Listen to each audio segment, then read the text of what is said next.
नमस्कार हो साथी हो। अनि तपाईहरुले डिनर खानुभयो होला, भएको छैन होला पनि सायद। अनि भएको छैन भने चाहिँ खानुस् है, अब रात पर्नु थालिहाल्यो।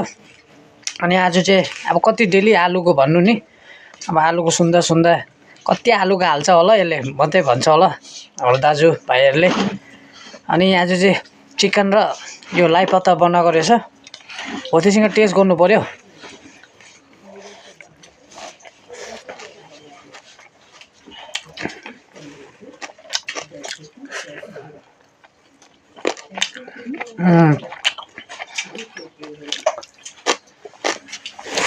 हाम्रो लाई पत्ता भन्ने चिज चाहिँ नेपालीको एकदम सबैसँग मिल्ने है। साँच्चै त्यो सानोमा आमाहरूले बनाएर खिलाएको आमाले बहुत याद आउँछ। यस्तो यो लाई पत्ता सँग यो सुँगुरको मासु भयो, कुखुराको मासु मजा आउँछ। कुखुराको भन्दा पनि खास गरेर त यो सुँगुरकै मिठो हुन्छ। तर पनि यो त लाजवाब टेस्ट भएको छ हो।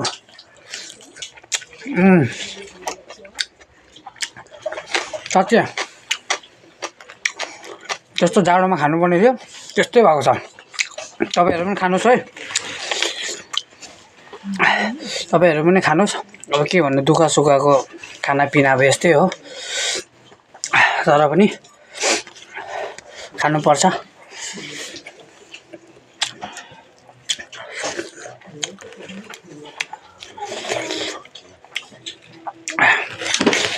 ल तपाईहरु पनि खानुस् है। ल राख्छु।